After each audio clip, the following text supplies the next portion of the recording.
কত টাকার মধ্যে হবে? পুরস্কারটি হবে একটা এসি আর কি। আপনি একটা এসি পেয়েছেন, তো এইটার এটা আমি বিকাশ প্র্যাঙ্ক করব, কল দিচ্ছি। বিয়ানের সাথে দেখা যাক। আসসালামু আলাইকুম। ওয়ালাইকুম আসসালাম। কে আপনি? হ্যাঁ, আমি বিকাশ অফিস থেকে নাহিদ বলছিলাম।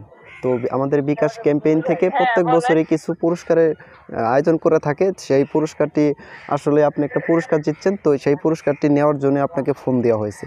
সেই পুরস্কারটি কি আপনি এখন নিতে চাচ্ছেন? পরিষ্কার আমরা অনেক। অনেক পরিষ্কার।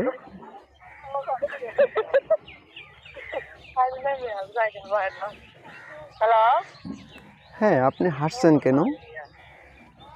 ও হাসতেছি, আপনার কথা শুনে। আমরা অনেক পরিষ্কার আছি, আমরা পরিষ্কার দরকার নাই, আপনি পরিষ্কার হন, কাজকর্ম করেন সারাদিন। জি না, জি না, এটা তো আপনাকে সিরিয়াসলি কল দেওয়া হয়েছে অফিস থেকে। এখন যদি আপনি এটাকে ইগনোর করেন তাহলে তো হবে না। কি কি কি হয়েছে? আপনি তো বিকাশ অ্যাকাউন্ট। আমার তো কোনো বিকাশই নাই, কিসের আবার অ্যাকাউন্ট? নো নো, বিকাশ আছে জন্যই তো ফোন দিয়েছি। আপনার বিকাশ অফিস থেকে কল করা হয়েছে আপনাকে পুরস্কারটি নেওয়ার জন্য। সেটা যদি নিতে চান তাহলে অবশ্যই। এটা বুঝতে পারছি, তো এখন কি কি কি সমস্যা, এখন কি সমস্যা, কি করতে হবে বলেন তো? সেই পুরস্কারটা নেওয়ার জন্য আপনাকে কিছু অর্থ ব্যয় করতে হবে, মানে কিছু টাকা দিতে হবে। তাহলে পুরস্কারটা 2-1 দিনের মধ্যেই আপনার বাসায় পাঠিয়ে দিবে। টাকা টাকা দিবেন আপনি, না আমি টাকা পাঠাবো? কি হ্যাঁ, বলেন? আপনি টাকা দিবেন, যে আপনার পুরস্কারটা যে পাঠাইবে এটার খরচ আছে না, এটার খরচ দিবেন, আপনার বাসায় পুরস্কারটি পৌঁছে দিবে। আপনি ডিটেলসটা বলে দিবেন। যদি পুরস্কার এটা মানে কত টাকার মধ্যে হবে? পুরস্কারটি হবে একটা এসি আর কি। আপনি একটা এসি পেয়েছেন, তো এইটার এটা আমি কারেন্ট নাই, এসি কি করবো? আর হলো এসি, শুনেন, এসি যদি 40,000 টাকা হয় না, তাহলে এটা বিক্রি করেন, বিক্রি করে 30,000 টাকা আপনি নেন, আর 10,000 টাকা আপনি দিয়ে আইসে পরে দিয়ে যান। না না, এটা তো সব আপনি দিয়ে দেন।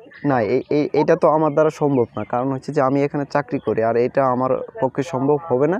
এটা আপনার জিনিস, আপনাকে নিতে হবে। ও, আপনি চাকরি করেন, ঠিক আছে, তো হইলো চাকরি করেন, তো সেটাই তো বলতেছি, যদি এসির দাম হইলো 40,000 টাকা হয়, তো আপনি 30,000 টাকা নেন। নো নো, 30,000 টাকা নেন, আর 10,000 টাকা আমার এনে এসে আমি ঠিকানা দিয়ে দিয়ে যায়। নো নো, এটা তো একটা লোকেশন, এটা তো চাকরি রুলস, এটা রুলসে আছে, আর এটা সম্ভব না আমার দ্বারা এটা নেওয়া।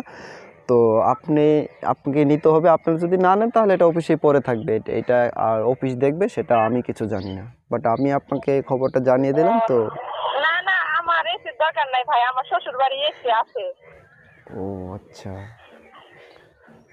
ঠিক আছে। যেহেতু আপনি নিতে চাচ্ছেন না, যদি আপনি নিতে চান তাহলে এই নম্বরে কল করবেন আবার।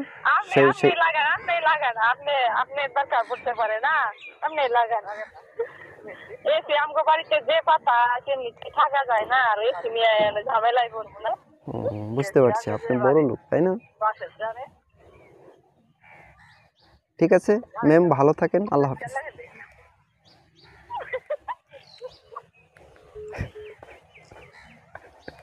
এটা একটা বিয়ানের সাথে একটু প্র্যাঙ্ক করলাম। তো কেমন হলো তা কমেন্টস করে জানি। এরকম বিকাশ প্রতারক হয়ে কল দিব, এরপরে দেবো আমার বড় আপুর কাছে। এই ভিডিওটি পেতে আসলে চ্যানেলটিকে সাবস্ক্রাইব করে পাশে থাকুন। এরপর আমার একটা ভাবি আছে, ভাবিকে কল দিব।